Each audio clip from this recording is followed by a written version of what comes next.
오늘 있습니다. 말라기 1장 1절부터 5절까지의 말씀입니다.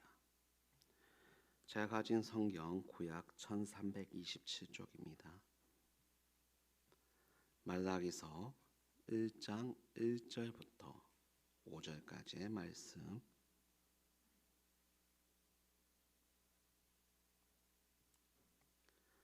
한 절씩 나누어 읽고 마지막 절은 우리 함께 읽도록 하겠습니다.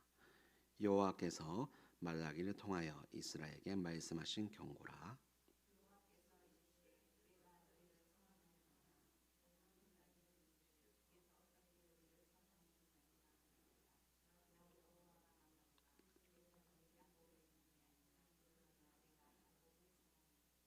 에서는 미워하였으며 그의 산들을 황폐하게 하였고 그의 산함을 광야의 이리들에게 넘겼느니라.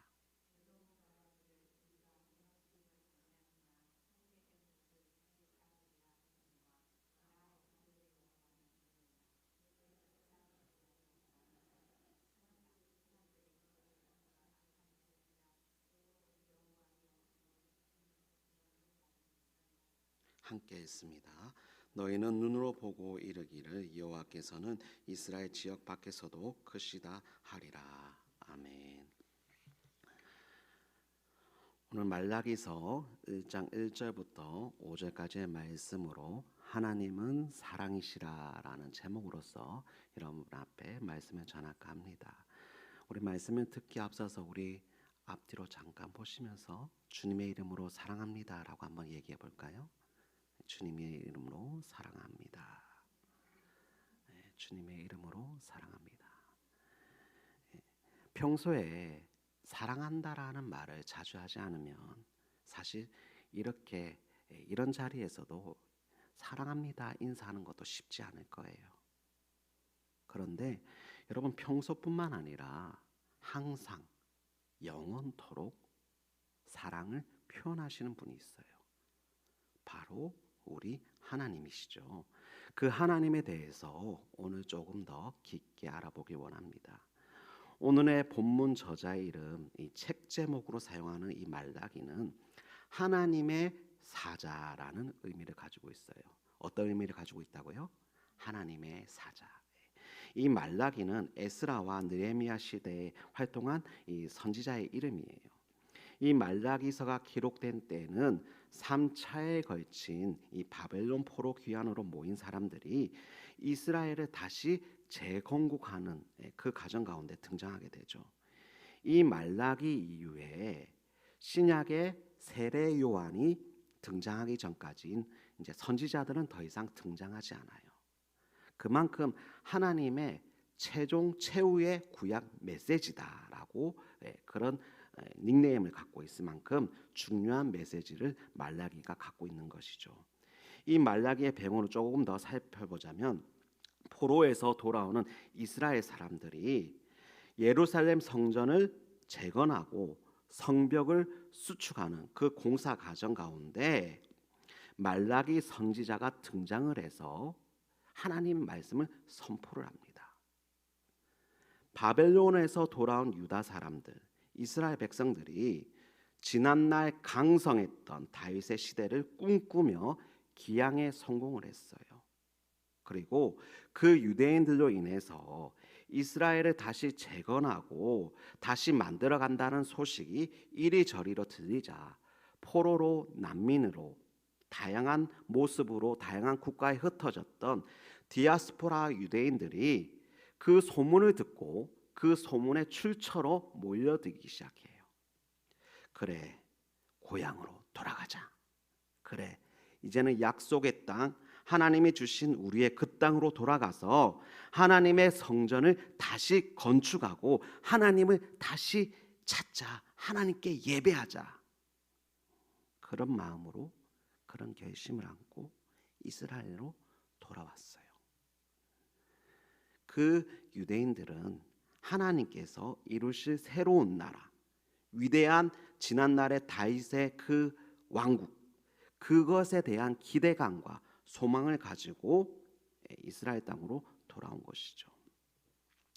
타향에서 포로로, 노예로 전쟁 난민으로서 살아가는 이 유대인들, 그 시간 동안 고난과 아픔, 눈물, 여러 가지 슬픔, 그것이 이제는 잊어지고 지워지고 이제는 하나님의 나라, 하나님께서 직접 택하신 백성으로서 선민 이스라엘로서 화려하고 희왕찬란한 다윗의 왕국이 이제는 다시 시작될 거다라고 믿었어요.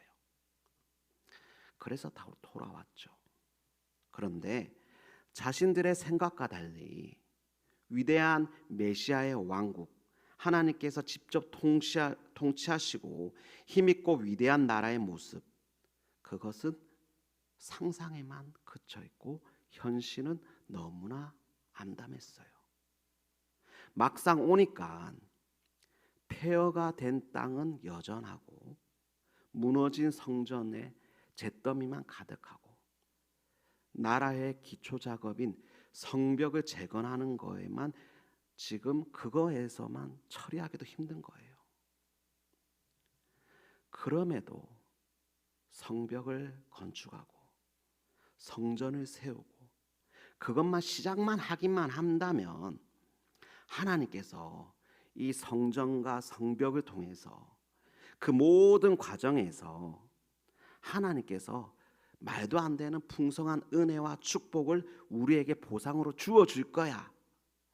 그런 믿음으로써 회복하기에 힘씁니다. 나라로서 국가로서 다시 시작하자라고 그 마음을 갖고 왔기 때문에 이제 하나님께서 우리가 시작만 하면 하나님께서 도와줄 거야라고 믿고 시작을 하게 돼요. 그런데 또 현실이 참 암담해요. 삶은 매우 차갑고 힘들고 고통은 여전해져요.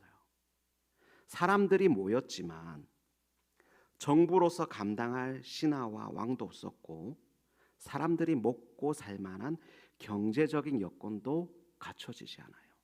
또한 국가로서의 기본적인 자치권만 인정받았을 뿐 식민지로서 감당해야 될 의무와 제약은 멈추지 않고 그대로였습니다.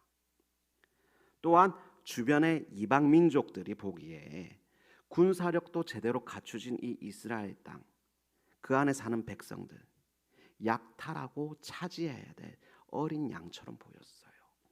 쉬지 않고 덤벼드는 공격, 약탈. 이스라엘 백성들은 불안했고 황폐된 농지와 경제 재반 시설의 미비는 그들에게 살아가기에 아주 큰 고통이었고 큰 장애물이었습니다. 출애굽 시절 이스라엘 백성들이 광야에서 만난 여러 가지 장애물과 고통과 어려움에 대해서 그것에 이어지다 보니 하나님께 불신과 또한 불평을 표현했고 결국에는 애굽으로 돌아가기 원한다. 애굽으로 가야 된다라는 모습, 그런 모습이 동일되게 드러나기 시작하는 거예요. 출애굽기 우리 말씀 한번 찾아볼까요? 출애굽기 16장 3절의 말씀입니다. 출애굽기 16장 3절, 구약 106쪽이에요. 출애굽기 16장 3절 한번 우리 같이 한번 읽어보겠습니다. 시작. 이스라엘 자손이 그들에게 이르되 우리가 애굽 땅에서 고기 가마 곁에 앉아 있을 때와 떡을 배불리 먹을 때에 여호와의 손에 죽었더라면 좋을 것을 너희가 이 광야로 우리를 인도해 내어 이 온 회중이 줄여 죽게 하는도다. 말라기 당시의 유대 백성들, 유다 백성들도 마찬가지였어요. 불평과 불만이 결국 계속적으로 눈에 보이는 암흑하고 억울한 그 현실만을 바라보게 했고 또한 종교적인 실망과 함께 하나님을 향한 신뢰와 믿음이 사라지게 됩니다. 그리고 그 자리에 불신과 불순종이 피어나기 시작해요. 포로기 시절에 그토록 원했고 그토록 사모했던 마음을 다했던 예배, 그렇게 가고 싶었던 고향 땅, 그곳에서 이미 이스라엘 사람들은 그 마음 가운데 눈에 보이는 고통과 문제로 인해서 예배가 차츰차츰 잊어지고 사라지고 있었다라는 거예요. 하나님을 찾는 마음이 사라지고 있었다라는 겁니다. 하나님을 찾는 마음이 사라지고 예배가 무너지고 내 마음 가운데 말씀을 향한 열망이 식어지니 이전에 행했던 악습들, 이전에 행동했고 바라고 원했던 욕망들이 일어나요.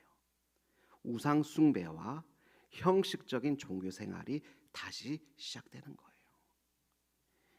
이를 바라본 하나님께서 말라기 선지자를 통해서 이스라엘 백성들에게 형식적이고 메마른 신앙에 대해서 경고를 선포하신 거예요. 오늘의 본문 말라기서 1장 1절의 말씀 우리 다시 한번 읽어볼까요? 말라기 1장 1절 우리 다시 한번 읽어봅니다. 시작. 여호와께서 말라기를 통하여 이스라엘에게 말씀하신 경고라. 여러분들 다 운전을 하시죠? 운전을 하다 보면 경고등이 가끔 뜰 때가 있어요. 이 경고등은 매우 중요하고도 명심해야 되는 신호예요. 무시를 하거나 잃어버리면 결국에 이 경고등은 아주 큰 사고로 이어질 수밖에 없는 것이죠. 이 경고의 국어 사전에서 말하는 의미는 미리 주의를 주는 것과 또한 규칙과 규범을 어길 때 주는 벌칙 중에 하나라고 말을 합니다. 그럼 말씀 가운데 경고의 뜻이 무엇이냐? 바로 하나님의 심판이 도래했다라는 거예요. 하나님의 분노가 오기 직전, 넘치기 직전, 목구멍 앞까지 왔다라는 거예요. 코앞에 이제는 위험이 있다라는 겁니다. 그렇다면 하나님께서 이 말라기를 통해서 주시는 경고의 말씀이 이때만 이스라엘 백성들에게만 이 시대에만 필요한 말씀일까요? 아니에요. 우리에게도 오늘날 우리에게도 반드시 필요한 말씀이고 하나님께서 경고하는 말씀이라는 거예요. 우리는 지난달에 코로나의 그 시절을 보냈어요. 그 시절에 수많은 교회들이 예배를 드리지 못하는 환경 가운데 수많은 성도들이 넘어졌고 안개처럼 사라지는 것을 여러분 목격했습니다. 그 코로나가 문제였다라고 말을 해요. 그런데 그 코로나가 잊어지고 이제는 생각이 안 나는 이 시점에 오늘날 교회의 빈자리를 바라본다면 과연 그 코로나만이 문제라고 말할 수 있을까요? 여전히 작아지고 사라지는 교회의 모습을 발견한다면 말라기의 말씀은 오늘 우리에게 하는 경고이고 하나님의 말씀이라는 것을 여러분 저는 믿고 있습니다. 이 아침에 예배 드리는 우리가 주일학교 교사이고 봉사를 하는 중직이라고 본다면 여러분 그러기 때문에 교회 중심의 멤버라고 한다면 이 경고의 말씀에 우리는 더 귀 기울여야 되는 거예요. 이스라엘 백성들의 포로기 그 시절에는 그토록 원했던 예배, 그토록 죽도록 소망했던 그 예배, 성전에서 하나님과의 연합, 하나님께 찬양이 꿈이었습니다. 그런데 막상 포로에서 자유인이 되어서 고향 땅으로 하나님의 백성으로서 다시 새롭게 시작될 수 있었지만 어느 순간 그들에게 예배가 형식화되고 종교적인 틀만 남았다라는 거예요. 여러분 우리도 코로나 시절 그토록 모이고 싶었고 함께 예배하고 싶었고 함께 기도하고 싶었지만 막상 코로나가 지나고 있는 이 시점에 이제는 예배가 귀찮아지고 형식적이고 액세서리 마냥 붙이고 안 필요하면 버리는 모습, 그 모습이 우리에게 있지 않습니까? 또한 여러분이 있는 지금 드리는 이 예배당, 우리가 얼마나 소망하고 바라왔고 꿈꿔왔던 예배당 아닙니까? 건축하는 과정 가운데 분명 어려움도 있었고 쉽지 않았지만 이 안에서 예배를 드릴 수 있는 그 상상에 희망을 품고 소망을 하고 기다렸고 건축했다라고 저는 들었어요. 그런데 막상 건축이 지나고 시간이 많이 지났음에도 불구하고도 여전히 밖에서 머무는 사람들이 있다라는 거예요. 예배 안으로 들어오지 않고 예배 밖에서 머무는 분들이 여전히 있다라는 겁니다. 이 예배당을 인도하신 하나님 앞에서 무엇이 내 안에 우성이고 어떤 중심으로서 여러분 하나님께 예배를 드리십니까?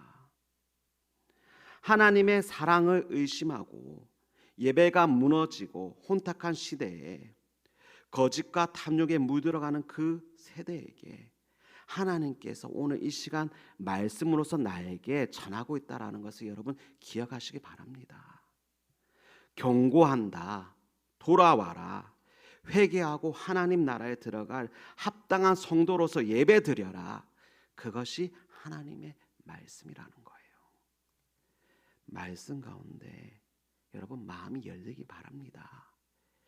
귀가 열리기 바랍니다. 그래서 들으시길 바랍니다. 하나님의 절규가 담긴 이 말씀 보고 듣고 우리는 마음을 다해서 하나님을 찾아야 됩니다. 이 말라기의 말씀 가운데 여러분 우리의 심령이 깨어지고 말씀으로 회복돼야 될 것입니다.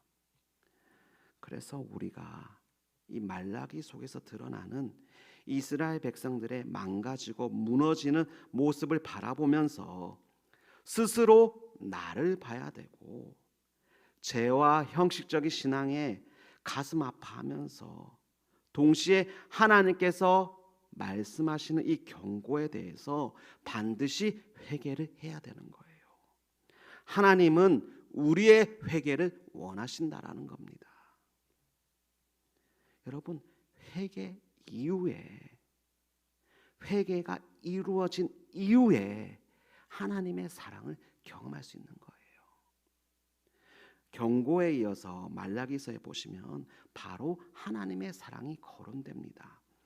그런데 문제는 하나님의 사랑에 대해서 이스라엘 백성들의 이 반응이 여전히 차갑다라는 거예요.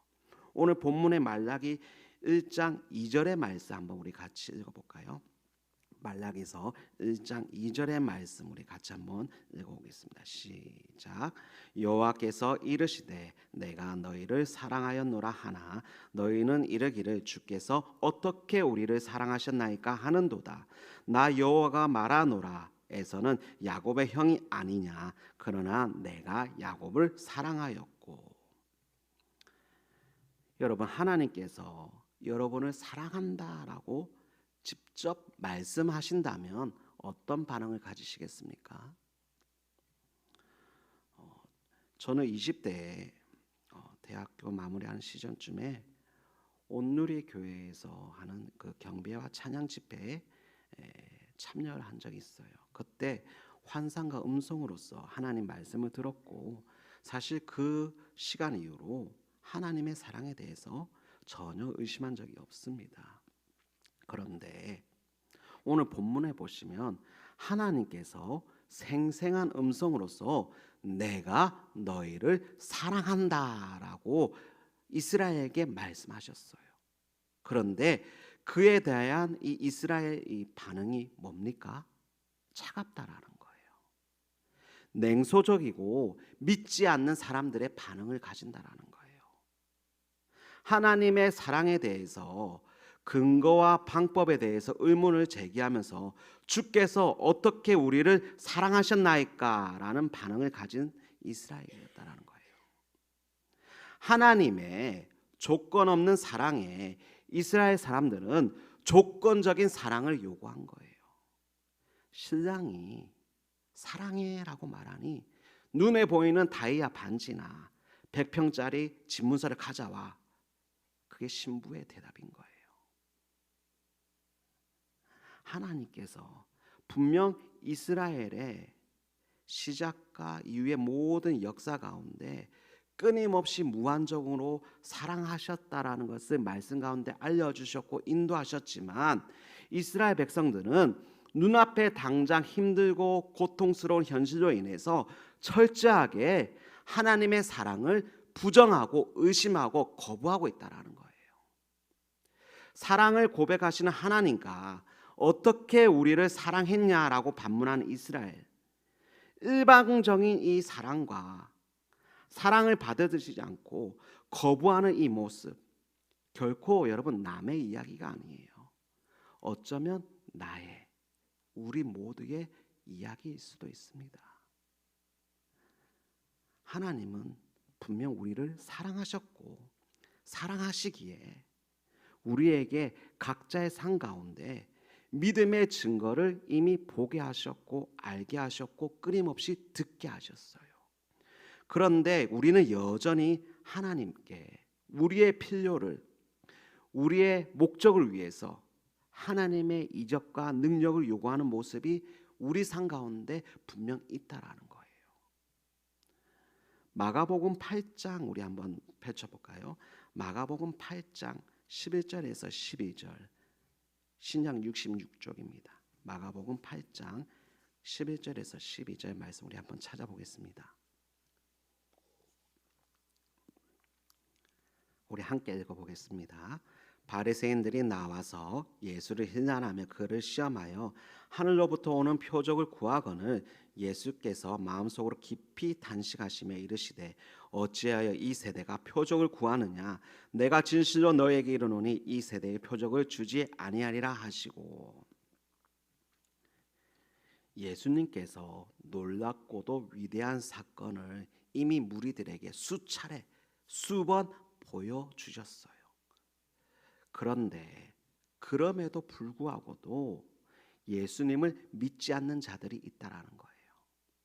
예수님의 말씀을 듣지 않고 눈에 보이는 이적을 자꾸 예수님에게 보여달라는 거예요.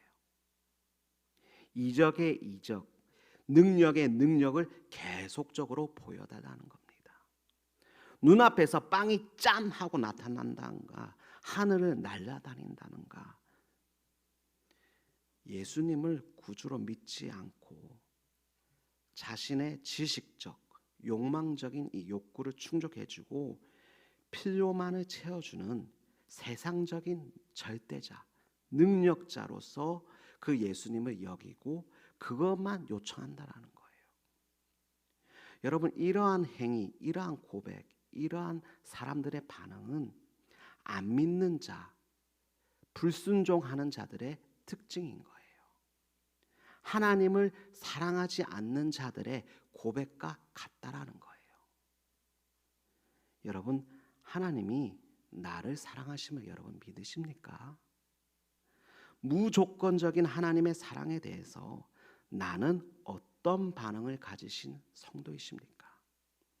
만약에 내 삶에서 문제가 생겨서 기대와 소망이 없어지고 실패하고 낙심한 경험이 내 삶 가운데 있었다라고 한다면 여러분, 그 경험 가운데, 그 가운데 나는 하나님을 어떠한 하나님으로 여러분 믿으셨습니까?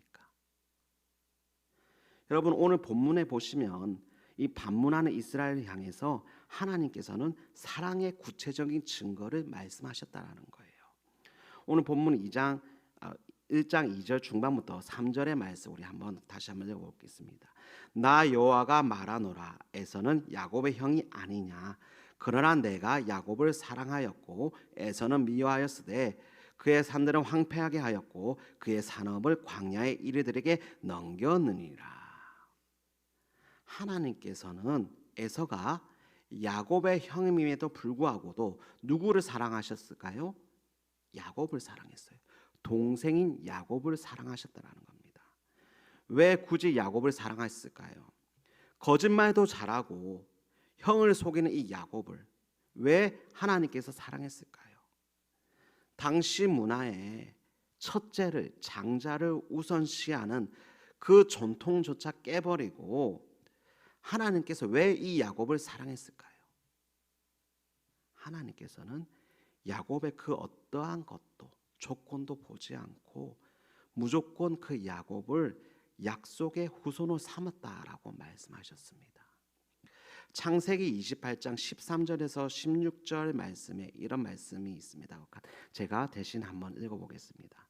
또 본즉 여호와께서 그 위에 서서 이르시되 나는 여호와니 너의 조부 아브라함의 하나님이요 이삭의 하나님이라. 내가 누워 있은 땅을 내가 너와 내 자손에게 주리니 내 자손이 땅의 티끌같이 되어 너가 서쪽과 동쪽과 북쪽과 남쪽으로 퍼져갈 것이며 땅의 모든 족속이 너와 내 자손으로 말미암아 복을 받으리라. 내가 너와 함께 있어 내가 어디로 가든지 너를 지키며 너를 이끌어 이 땅으로 돌아오게 할지라. 내가 내게 허락한 것을 다 이루기까지 너를 떠나지 아니하리라 하신지라. 야곱이 잠이 깨어 이르되 여호와께서 과연 여기 계시거늘 내가 알지 못하였도다. 야곱은 하나님께서 자신을 축복할 줄 몰랐어요. 야곱은 단지 축복의 자리, 그 장자의 권리만을 탐냈고 욕심했고 사모했습니다. 그래서 결국에 팥죽과 거짓말로서 에서로부터 그것을 빼앗아요. 그런데 여러분, 장자의 자리와 팥죽이 축복을 주는 건 아니에요. 축복을 주시는 대상은 누구입니까? 하나님이에요. 야곱이 도망치다가 잠을 잤는데 축복을 주시는 것이 하나님이라는 것을 깨닫습니다. 그냥 일방적으로 하나님께서 야곱을 축복하신다라는 거예요. 훗날 그 야곱이 이스라엘의 조상이 되었죠. 여러분, 야곱이 잘나서 뭐가 정말 잘해서 정말 특별한 재능이 있어서 그렇습니까? 혹여나 아무리 잘났더라도 하나님 입장에서 그것은 아무것도 아닌 거예요. 하나님은 그냥 일방적으로 무조건적으로 아브라함부터 시작을 해서 이삭과 야곱을 선택하시고 축복하셨다라는 거예요.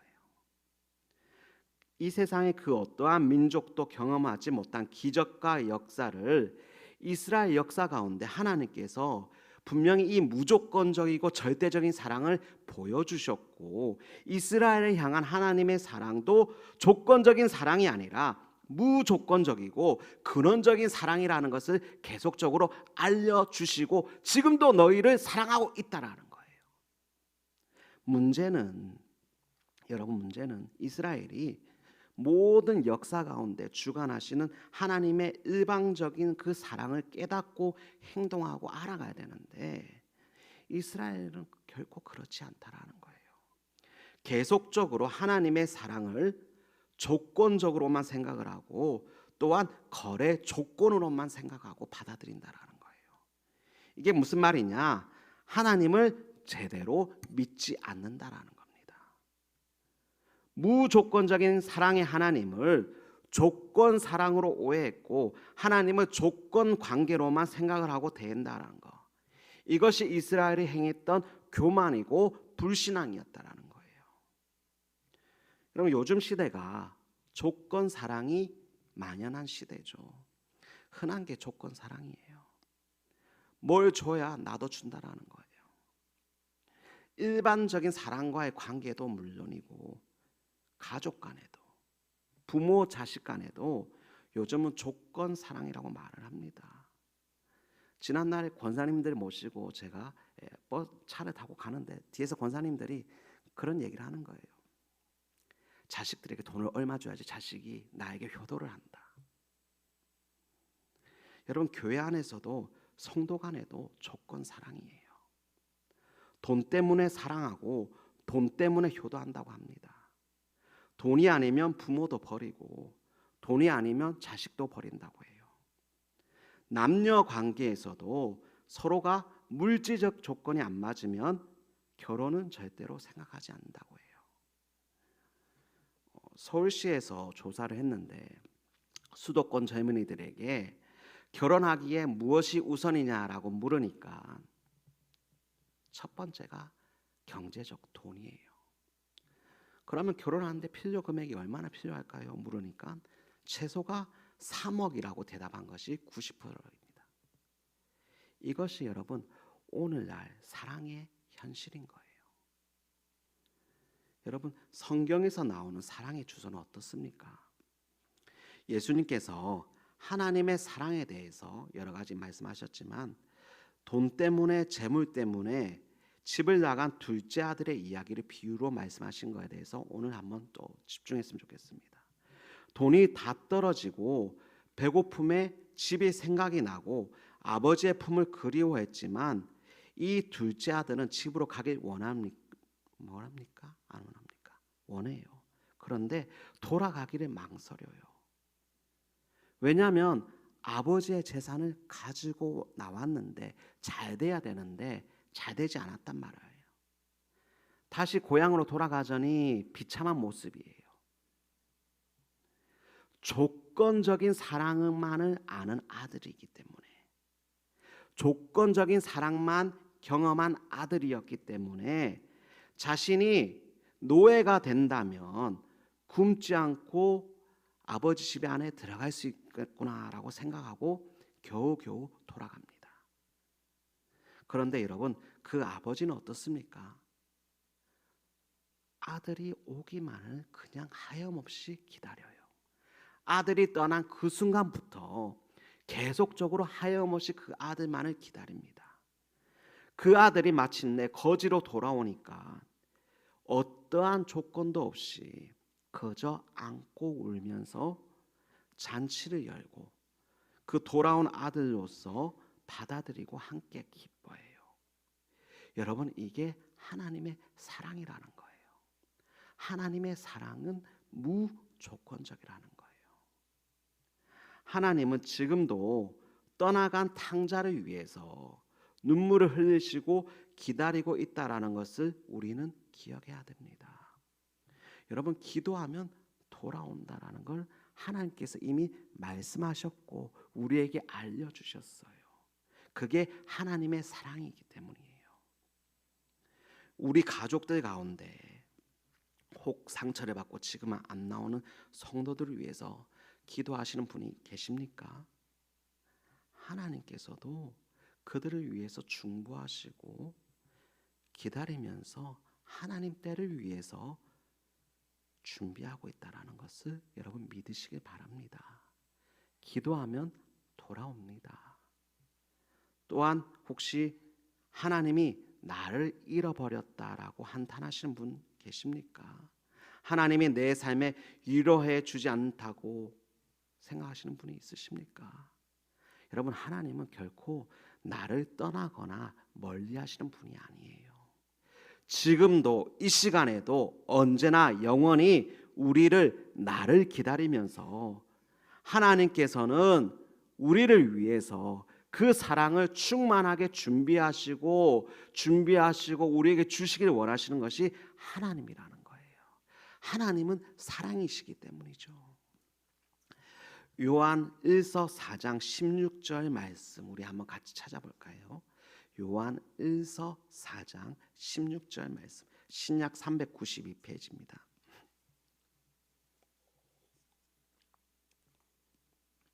요한 1서 4장 16절 말씀 우리 함께 읽어보겠습니다. 시작.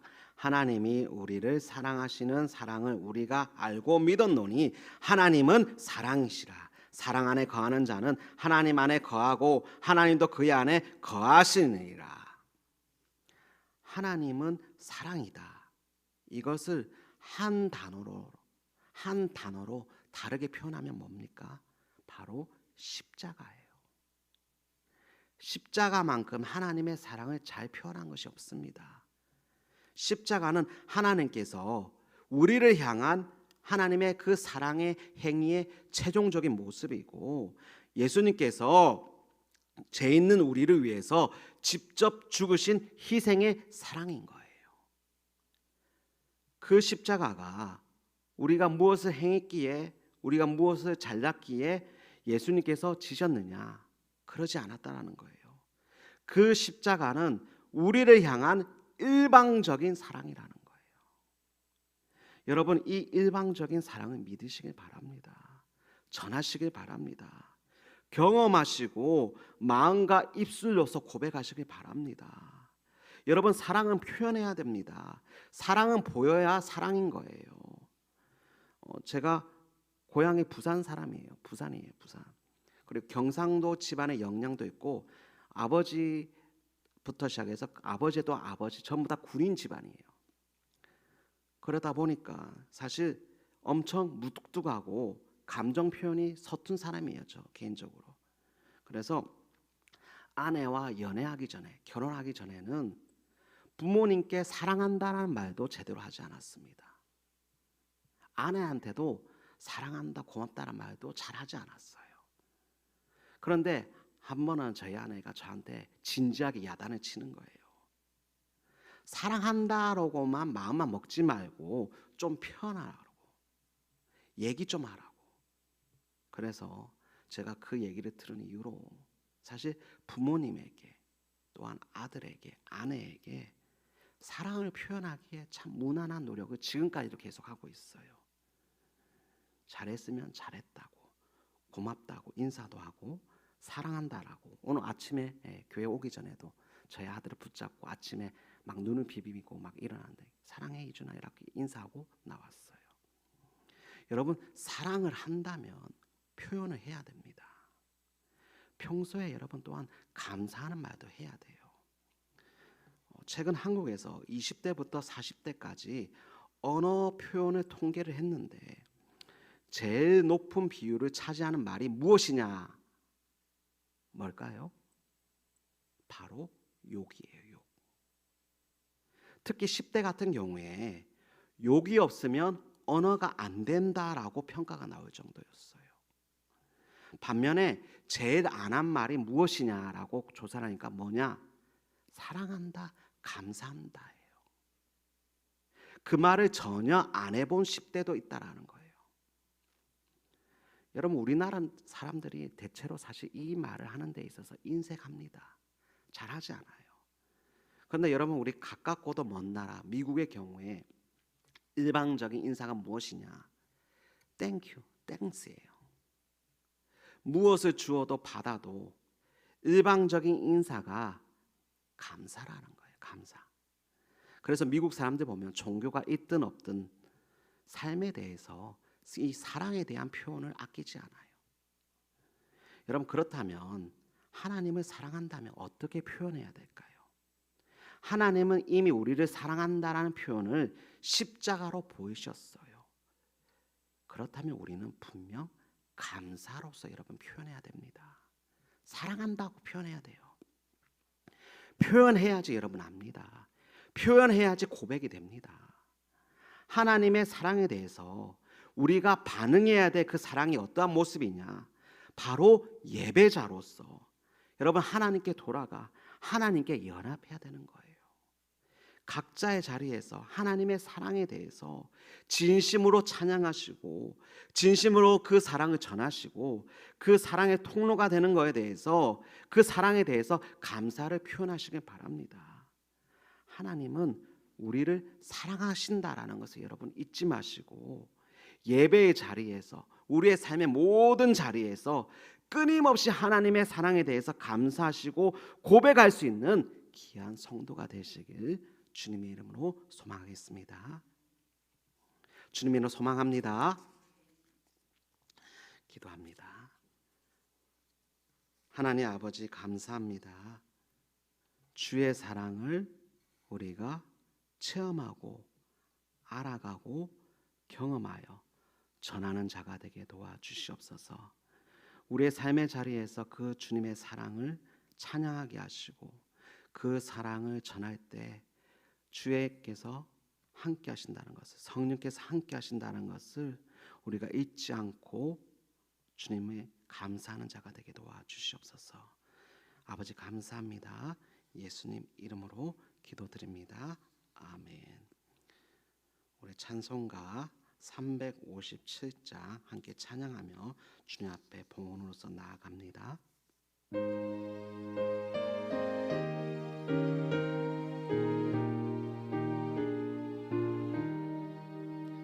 주 믿는 사람 일어나 다 힘을 합하여 이 세상 모든 마귀를 다 쳐서 멸하세.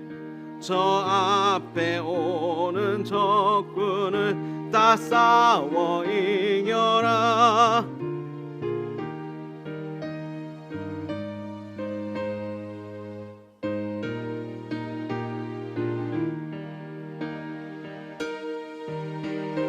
이기네 믿음이 이기네 주 예수를 믿음이 온 세상 이기네.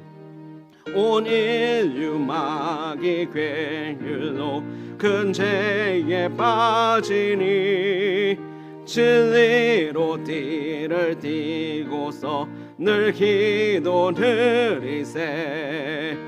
참 믿고 의지하면서 겁없이 나갈 때 주 예수 믿는 힘으로 온 세상 이기네. 믿음이 이기네. 믿음이 이기네. 주 예수를 믿음이 온 세상 이기네. 끝까지 이긴 자에게 흰 옷을 입히고 또 영생 복을 주시니 참 기쁜 일일세. 이 어두운 세상 지나서 저 천성 가도록 주 예수 믿는 힘으로 온 세상 이기네. 믿음이 이기네. 믿음이 이기네. 주 예수를 믿음이 온 세상 이기네. 드린 예물을 위해서 기도합니다. 하나님 아버지 감사합니다. 주님 앞에 우리가 마음을 다해서 주님 앞에 드립니다. 하나님 받아 주시옵소서. 하나님 혹여나 나의 환경이 어려워 쉽지 않아 아버지 조금 드리고 못 드리는 이가 있습니까? 아버지 둘의 똠처럼 기억하시고 위로하시고 함께 하셔서 주의 성령이 충만할 수 있도록 도와주시옵소서. 아버지 앞에 구분하여 드린 11조와 감사와 장학과 건축과 그리고 선교와 특별헌금 주님 아버지 이 모든 예물이 주의 나라와 주의 교회를 위해서 온전히 쓰임받을 수 있도록 주여 인도하여 주시옵소서. 아버지 감사합니다. 예수님 이름으로 기도드립니다.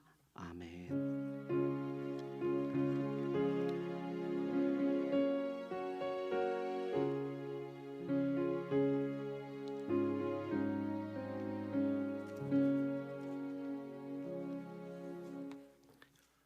교회 소식 알려드립니다.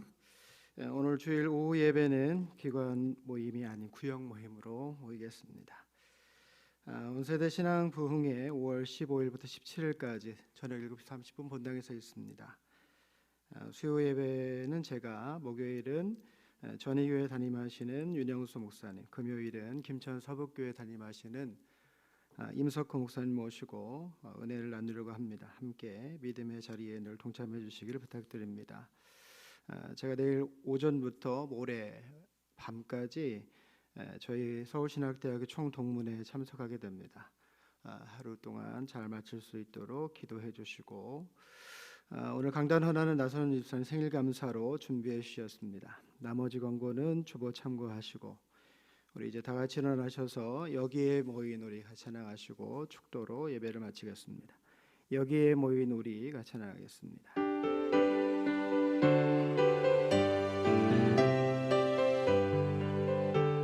여기에 모인 우리, 여기에 모인 우리, 주의 은총 받은 자여라. 주께서 이 자리에 함께 계심을 아노라. 언제나 주님만을 찬양하며 따라가리니 시험을 당할 때도 함께 계심을 믿노라. 이 믿음 더욱 굳세라. 주가 지켜주신다. 어두운 밤에도 주의 밝은 빛 인도하여 주신다. 하나님, 우리의 삶의 자리에 동행해 주셔서 우리를 사랑하시는 하나님의 마음을 깨달아 알고 우리가 거룩하신 삶의 자리에서 예배자로 하나님을 향한 사랑을 드러내는 믿음을 가진 자로 온전히 살아가는 저희 모두가 되게 하여 주옵소서.